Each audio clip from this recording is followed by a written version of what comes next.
Alhamdulillah wa syukurillah ala nikmatillah. La haula wa la quwwata illa billah. Asyhadu an la ilaha illallah wahdahu la syarika lah. Wa asyhadu anna Muhammadan abduhu wa rasul. Allahumma salli wa sallim wa barik ala Sayyidina Muhammad wa ala ahlihi wa ashabihi wa man tabi'ahum bi ihsani illa yaumiddin. Amma ba'du. Bapak Ibu hadirin jamaah salat subuh yang dimuliakan Allah Subhanahu wa taala. Alhamdulillah, atas izin Allah kita dipertemukan oleh Allah Subhanahu wa taala. Kita sama-sama merendahkan diri di hadapan Allah. Kita sejajarkan antara kepala dengan kaki kita untuk sujud di hadapan Allah. Kita tidak pernah merendahkan diri hingga mensejajarkan kepala dengan kaki kita kecuali kita sujud di hadapan Allah Subhanahu wa taala. Inilah ketundukan, inilah ketaatan, inilah kepatuhan kita kepada Allah. Mudah-mudahan apa yang kita lakukan ini menjadikan kita orang yang semakin bertakwa kepada Allah dan menjadi jalan bagi diri kita untuk mendapatkan surganya Allah di akhirat kelak nanti. Dan insya Allah kita adalah orang-orang yang akan bertemu dengan Allah Subhanahu wa taala di surganya Allah akhirat kelak nanti. Amin, amin, amin ya rabbal alamin. Salawat beriring salam tidak lupa kita sampaikan kepada junjungan kita Nabi Muhammad SAW. Semoga kita semua termasuk umat baginda Nabi yang tetap istiqomah membenarkan dan menjalankan apa yang disyariatkan oleh baginda Nabi, yang insya Allah kita adalah orang-orang yang diakui oleh Rasulullah sebagai umatnya yang akan mendapatkan syafaatnya di akhirat kelak nanti. Amin, amin, amin ya rabbal alamin. Bapak Ibu hadirin yang dirahmati Allah Subhanahu wa taala, karena tadi disampaikan tentang nama, maka sedikit saya akan menyampaikan tentang nama saya biar nggak salah dengan Pak Sukamto. Nama saya Sukamto Pujakusuma SAD. Ada belakangnya Pujakusuma. Kenapa? Karena banyak orang bertanya, Sukamto dari mana? Sukamto itu pernah saya pertanyakan dengan bapak saya, Pak. Kenapa nama saya Sukamto? Karena satu kali saya ngisi Jumatan di salah satu masjid di Balikpapan, Pak, ditolak, Pak. Jadwalnya saya sebetulnya, tapi yang naik mimbar lain. Selesai sholat saya tanya, kenapa kok saya gak jadi naik mimbar? Maaf Pak Ustaz, nama saya gak Islami. Sakit saya, Pak. Kenapa kok gak Islami? Karena namanya kejawen. Maka saya tanya itu orang tua saya, Pak, kenapa nama saya Sukamto? Lalu dijawab oleh bapak saya, Su itu artinya bagus, gagah, cakep, ganteng. Su itu. Tapi jangan dikasih A depannya, jadi gak bagus. Tam itu dari bahasa Arab, tamam atau kamilan. Kalau di Indonesia kan artinya sempurna. Toh kata Allahu Bahato, masih ingat Bahato ya Pak? Itu bahasa saya. Entah dari mana asal usulnya. Toh itu artinya bijaksana. Jadi Sukamto itu orang bagus, cakep, ganteng, sempurna dan bijaksana. Subhanallah, sejak tahu saat itu nama saya bangga punya nama Sukamto. Meskipun gak matching dipanggil Ustaz, gak tahu cocok Ustaz Sukamto. Pujakusuma itu singkatan. Pu itu putra, Ja itu Jawa, Ke itu kelahiran, Suma itu Sumatera. Jadi Sukamto itu putra Jawa, kelahiran Sumatera, rezekinya di Balikpapan. Alhamdulillah ketemu dengan bapak-bapak sekalian, mudah-mudahan barokah. Amin. Harus jelas tentang nama saya, biar gak ketukar nanti. Karena kebanyakan orang namanya Sukamto, Susanto, ini kok Sukamto. Bapak Ibu hadirin yang dirahmati Allah Subhanahu wa taala, setiap kita ini punya satu tujuan yang sama. Pertama, bahwa kita adalah abdu. Kita ini hamba. Namanya hamba itu mengabdi. Wa ma khalaqtu jinna wal insa illa liya'budun. Tidak menciptakan jin dan manusia kecuali untuk mengabdikan diri kepada. Artinya hidup itu cuma pengabdian, lain tidak. Hidup itu cuma pengabdian. Namanya mengabdi, kita berusaha bagaimana menyenangkan kepada siapa kita mengabdi. Istri mengabdikan diri kepada suami, maka bagaimana usahanya istri agar suaminya bahagia. Kalau suaminya bahagia, maka dia juga akan merasakan bahagia. Suami berusaha bagaimana membahagiakan rumah tangganya. Kalau rumah tangganya bahagia, dia juga mendapatkan kebahagiaan. Maka hidup itu sekali lagi pengabdian. Maka orang hidup sesama manusia itu tugasnya memberi, bukan meminta. Sekali lagi, kita itu tugasnya memberi, membagi, bukan meminta. Meminta itu kepada Allah, tapi kepada manusia kita adalah memberi, bukan meminta.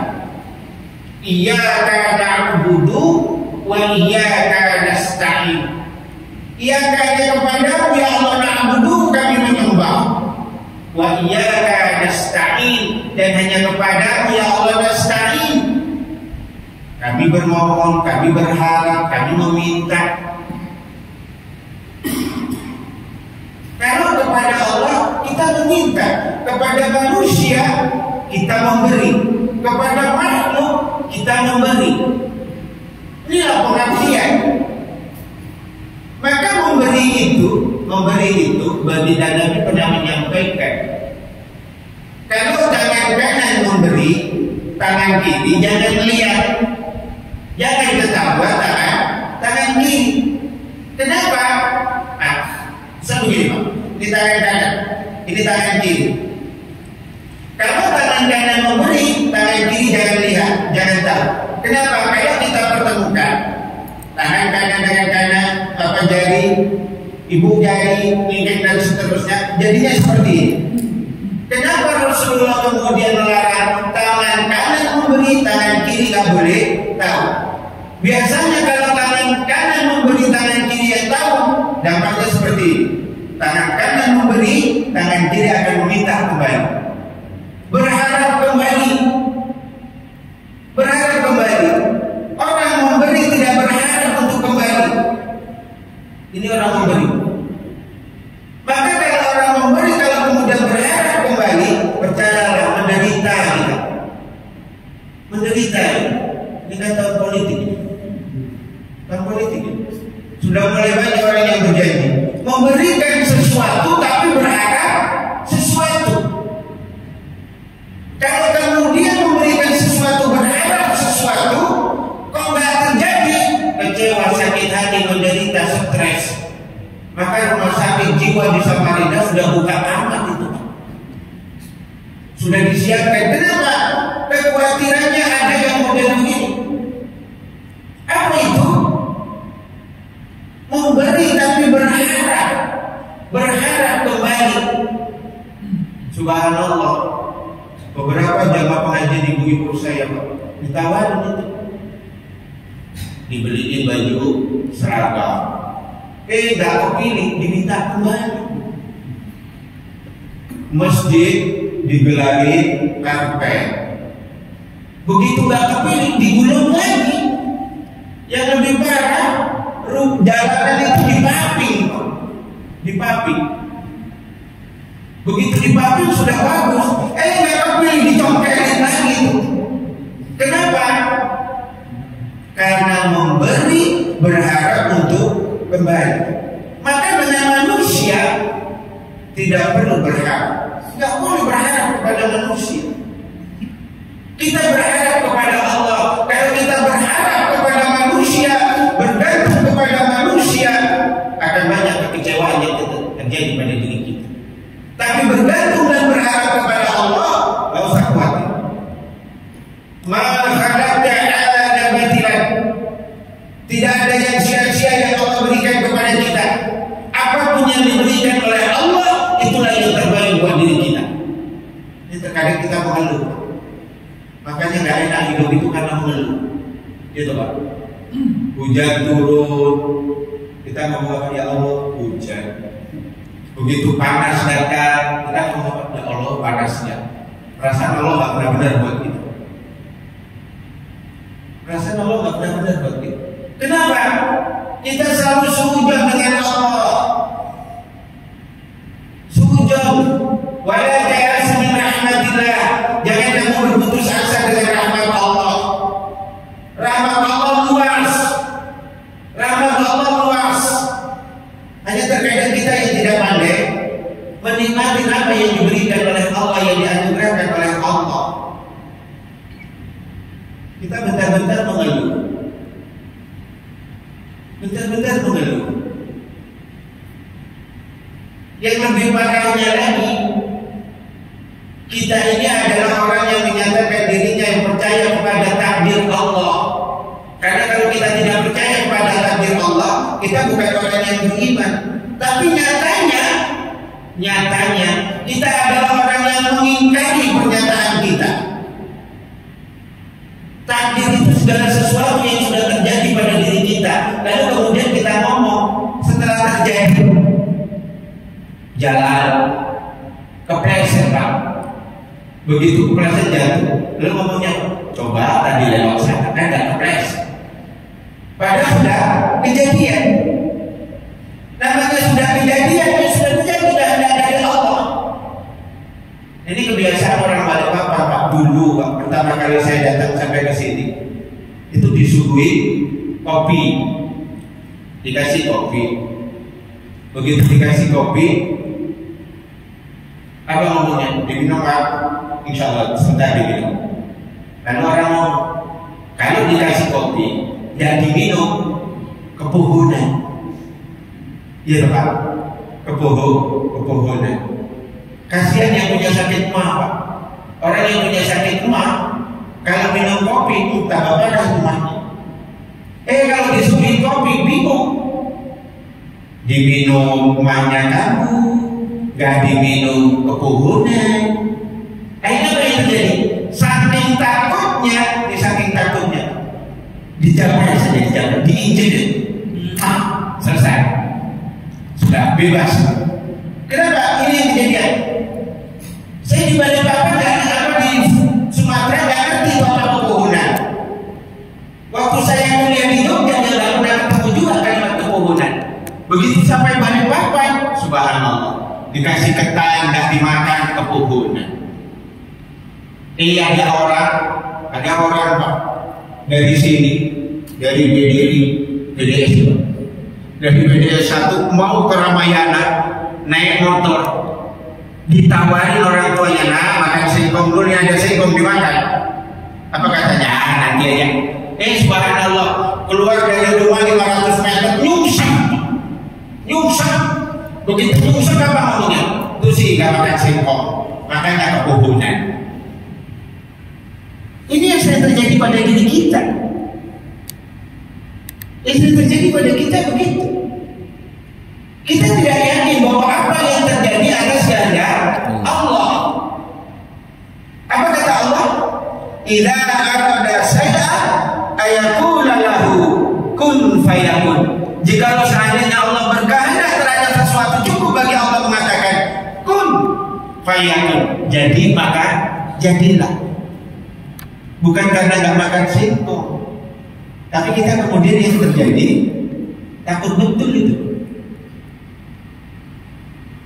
Dikasih ketan, dan dimakan cuma dijapai saja, dicuil aja Pak.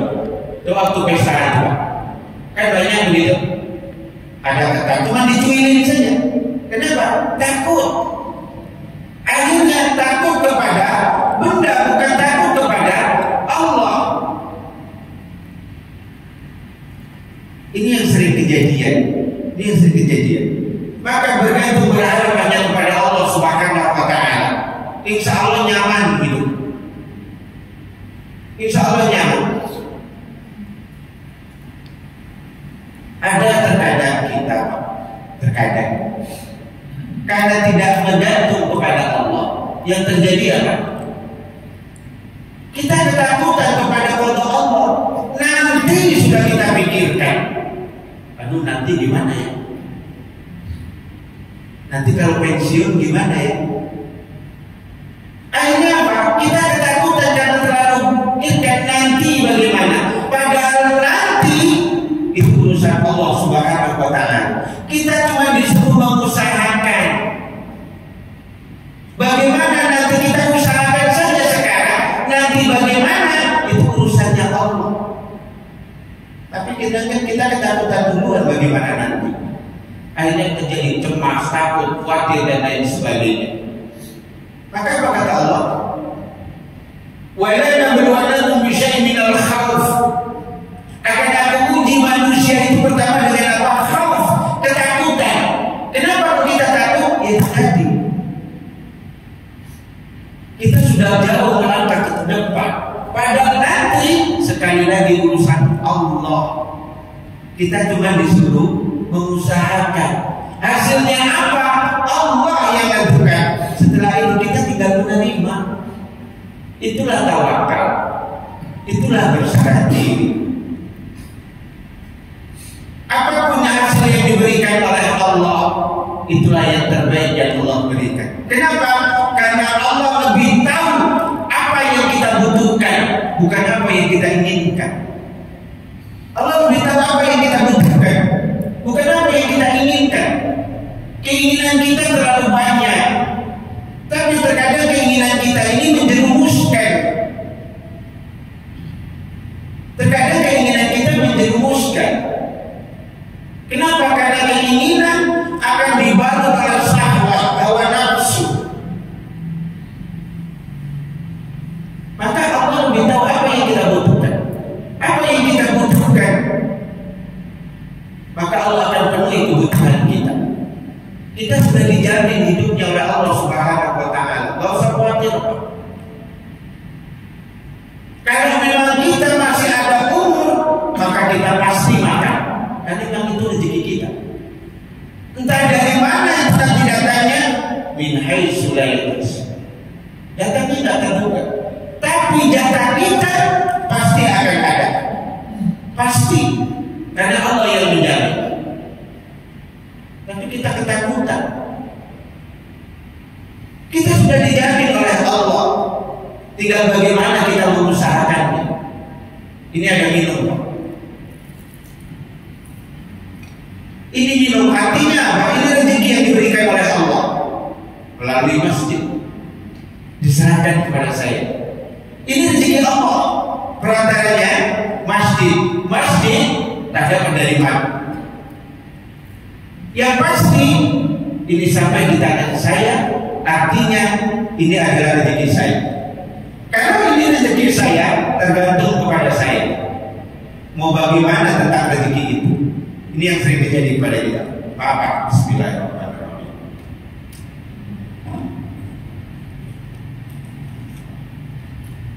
Kalau saya minum, lalu cuma 3 sedotan saja, saya tinggal. Artinya rezeki yang sudah diberikan oleh Allah yang saya ambil cuma 3 tegukan tadi. Cuma 3 tegukan tadi. Padahal rezeki Allah sudah diberikan sekian banyak. Tapi yang saya ambil cuma 3 tegukan. Maka rezeki saya yang sesungguhnya ya cuma 3 tegukan itu tadi. Yang lainnya nggak tahu. Padahal Allah sudah berikan. Demikian juga dengan kita. Harta sudah diberikan oleh Allah, itu rezeki yang telah diberikan. Tapi belum tentu itu jadi milik kita. Belum tentu jadi milik kita. Bisa jadi itu anak-anak kita, keturunan kita, saudara kita, tetangga kita, dan lain sebagainya. Apa yang terjadi pada diri kita? Kita terkadang sekali lagi tidak pandai mensyukuri apa yang dianugerahkan oleh Allah, tidak pandai memanfaatkan apa yang diberikan oleh Allah, sehingga apa yang diberikan oleh Allah terkadang sia-sia di tangan kita. Kadang sia-sia. Jadi kemubaziran, hilang keberkahan. Coba dihitung di rumah kita, berapa banyak barang yang mubazir di rumah? Berapa banyak barang yang mubazir di rumah? Coba tanya ke ibu, berapa lusin itu piring di rumah? Berapa lusin piring di rumah? Berapa banyak yang kita pakai sehari piring itu? Akhirnya terjadi sisanya banyak kemubaziran.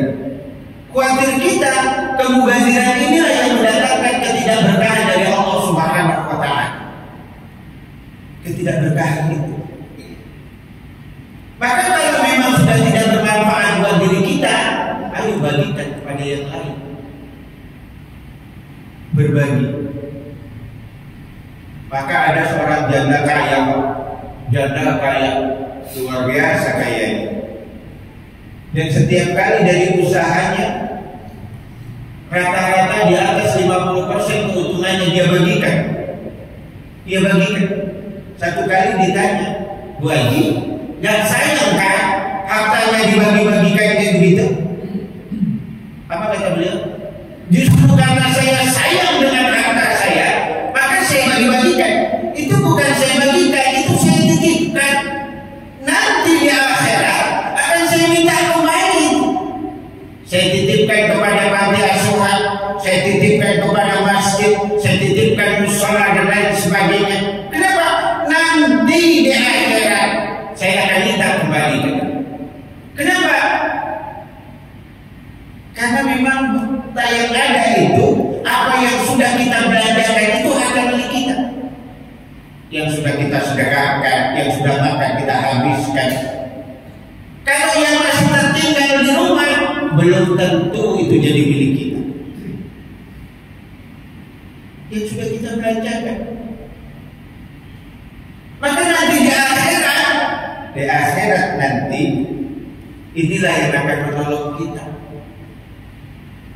Inilah harta yang akan menolong kita, yang melindungi kita, yang menjaga kita.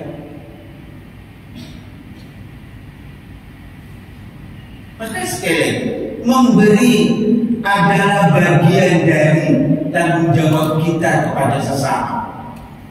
Maka hidup itu pengabdian. Karena pengabdian, ayo kita berbagi kepada sesama kita untuk saling membahagiakan, menyenangkan, saling pengertian, tidak menuntut. Hidup itu bukan menuntut. Kalau kita menuntut, kecewa kita. Bapak menuntut kepada istri agar istri kemudian taat patuh dengan bapak, kecewa kita. Kita menuntut ini itu kepada istri kita, perlu kita pertanyakan seberapa banyak yang sudah kita berikan kepada mereka sehingga kita harus menuntut ini itu kepada mereka.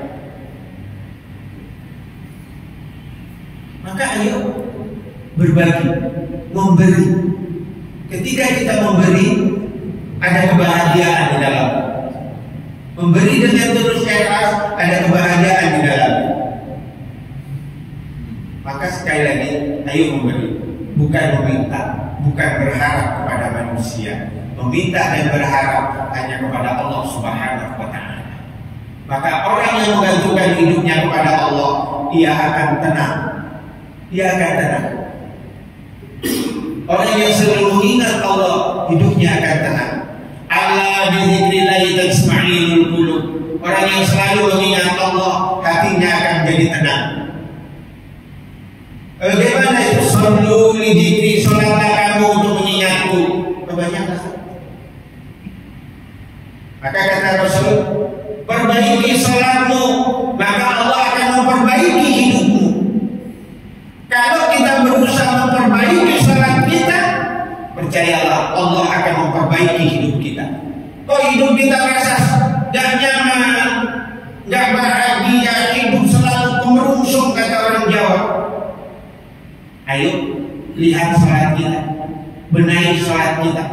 Kalau salat kita bagus, Allah akan baguskan hidup kita. Maka bagaimana kita, itulah diri kita. Maka kepada Allah, apa kata Allah dalam hadis qudsi? Inna abdi dzanibi, tapi itu tergantung bagaimana prasangka hamba terhadap diri. Bagaimana prasangka kita kepada Allah? Kalau kita berprasangka baik kepada Allah, maka kebaikannya akan datang. Kalau kita berprasangka buruk, ya keburukan yang akan datang. Tergantung bagaimana kita menganggap Allah. Maka orang yang selalu husnuzon dalam hidupnya, insya Allah hidupnya diberkahi oleh Allah Subhanahu wa Ta'ala.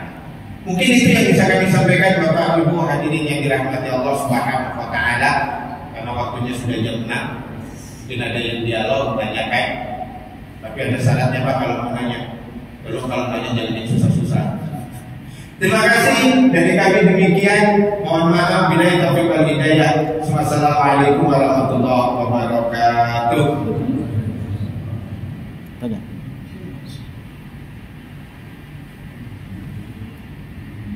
Monggo Pak.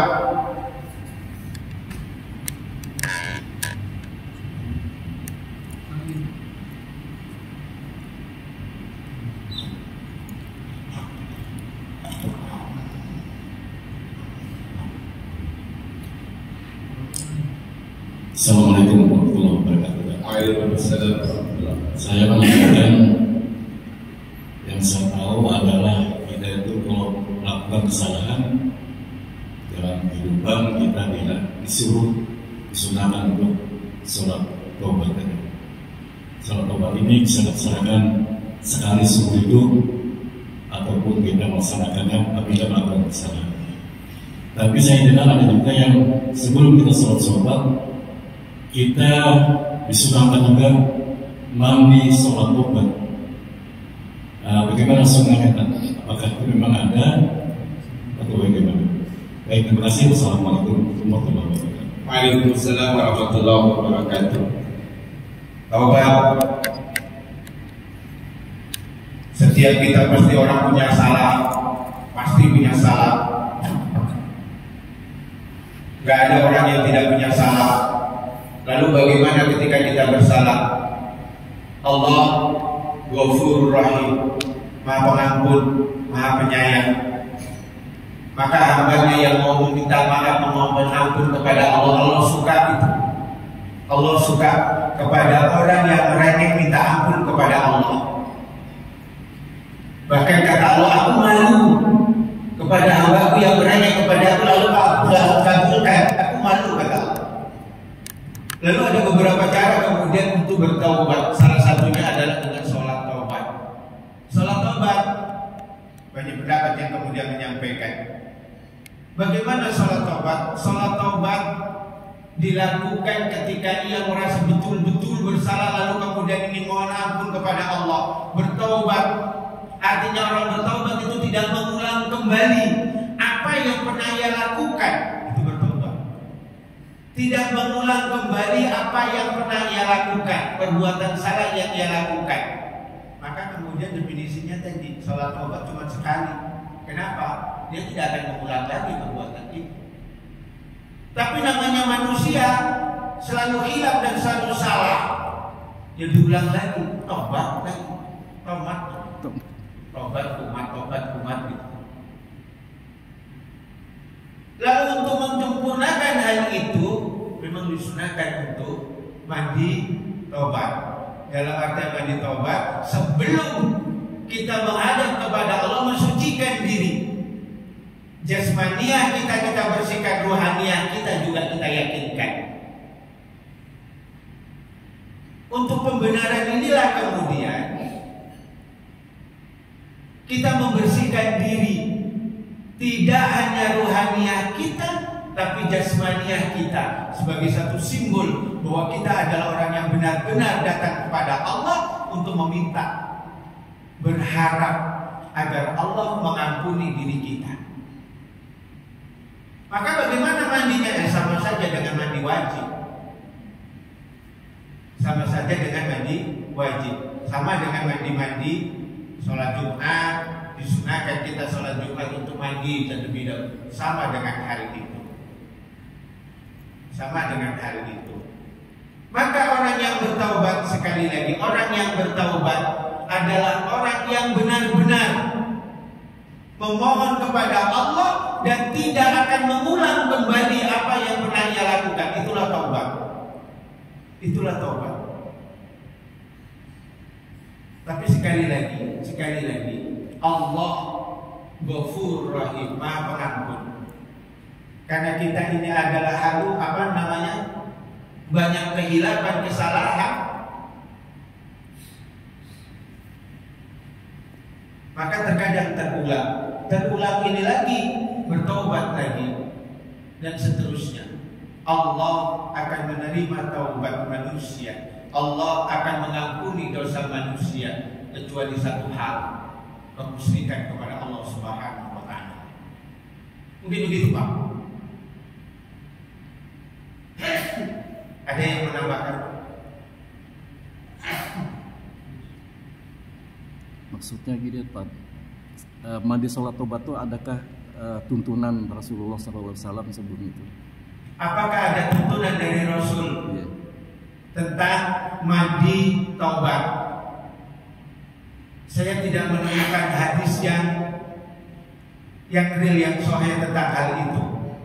Tapi beberapa ulama kemudian menyampaikan hal yang semacam itu. Tapi dalil yang sahih bahwa Rasul kemudian mengajarkan untuk hal itu belum terbaca, atau mungkin saya belum mendapatkan tentang hal itu. Mungkin ada, tapi saya belum yang sahih tentang hal itu. Tapi para ulama banyak ulama yang menganjurkan tentang hal itu. Maka Imam Syafi'i menyebutkan ini istilahnya ihtisan, menganggap baik satu perbuatan. Maka dalam kaidah usul ada namanya ihtisan, menganggap baik sebuah perbuatan. Maka kalau dianggap itu baik, maka boleh dilakukan. Tapi tidak semua bisa menerima kaidah ini, karena ada yang kemudian menyatakan ketika menggunakan kaidah ihtisan ini menambah-nambah jadinya dan lain sebagainya. Ini begitu, Pak. Baik. Ada yang lain?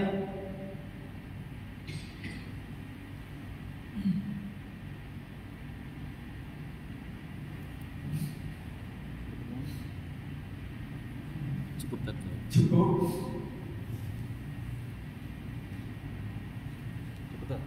Barakallah. Ya. Kalau nggak ada yang bertanya, bingung juga saya jadinya.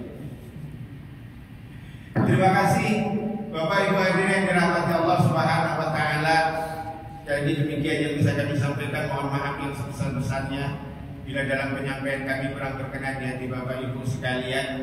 Semoga Allah senantiasa membukakan hati kita untuk selalu mencari kebenaran Allah, untuk mencari kesenangan dalam kehidupan kita yang semata-mata kita serahkan kepada Allah Subhanahu wa Ta'ala. Sekali lagi, hidup adalah pengabdian, maka mari membagikan sesuatu, memberi adalah lebih baik. Yang utama dalam kehidupan kita adalah memberi, bukan meminta. Karena meminta sesungguhnya hanya kita tujukan kepada Allah, bergantung hanya kepada Allah, berharap hanya kepada Allah. Ketika kita meminta, memohon dan bergantung kepada manusia, kita akan kecewa tentang hal itu. Iyyaka na'budu wa iyyaka nasta'in. Demikian yang bisa kami sampaikan. Mohon maaf yang sebesar-besarnya bila dalam penyampaian kami kurang berkenan di hati Bapak Ibu sekalian. Mari sejenak kita bermohon kepada Allah. Mudah-mudahan apa yang kita lakukan hari ini menjadi keberkahan di Allah Subhanahu wa Ta'ala. Ila hadratin Nabi Mustafa Muhammad Rasulullah sallallahu alaihi wasallam. Wa ila hajatina sayyidul al-Fatihah. Allahu billahi minasyaitonir rajim. Bismillahirrahmanirrahim. Alhamdulillahirabbil alamin. Iyyaka na'budu wa iyyaka nasta'in. Shiratal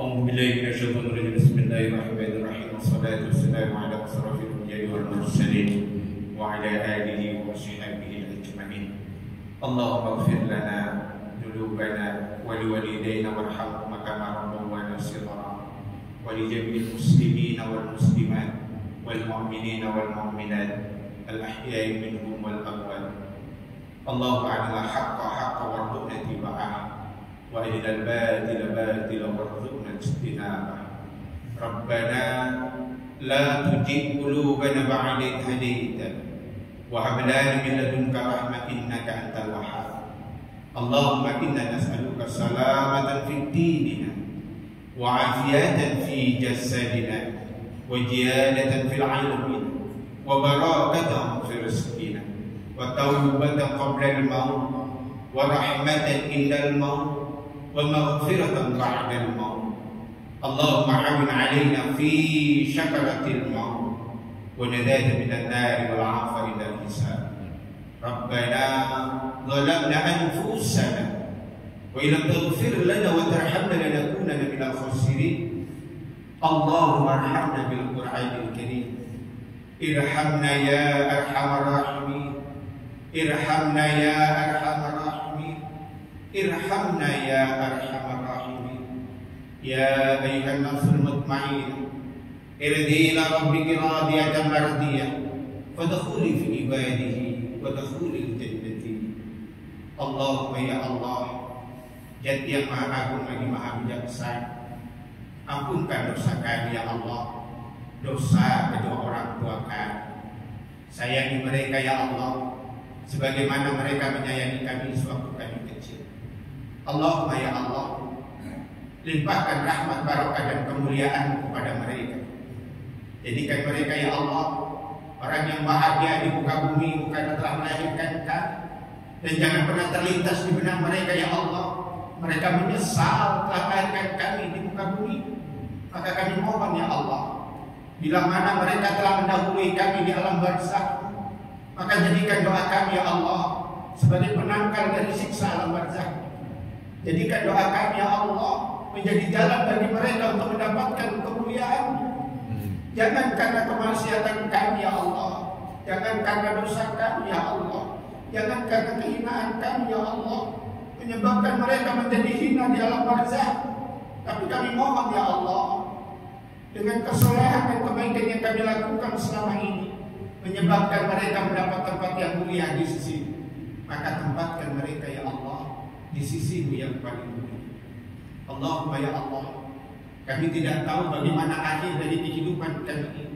maka kami mohon ya Allah cabutlah nyawa kami ketika kami sedang sujud di hadapan ketika dosa-dosa kami telah ampuni dan ketika amanah yang Kau berikan kepada kami telah selesai kami jalankan Allahumma ya Allah cabutlah nyawa kami anak-anak kami, orang tua kami, saudara kami, keluarga kami dalam keadaan husnul khatimah dalam keadaan husnul khatimah dalam keadaan husnul khatimah Allahumma ya Allah Engkau yang maha berkah Engkau yang maha tahu bimbing kami ya Allah agar kami dapat membimbing anak-anak kami menjadi anak-anak yang saleh dan saleh bimbing kami ya Allah agar kami dapat membimbing rumah tangga kami menjadi rumah tangga yang sakinah mawaddah warahmah bimbing kami ya Allah agar kami dapat membimbing kehidupan kami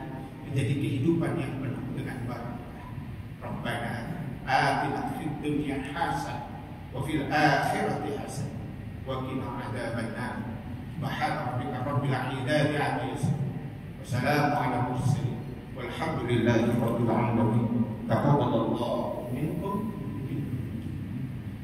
Terima kasih sekali lagi kami mohon maaf yang sebesar-besarnya bila dalam penyampaian kami kurang berkenan di hati Bapak Ibu sekalian. Bila itu wal hidayah. Wassalamualaikum warahmatullahi wabarakatuh. Waalaikumsalam.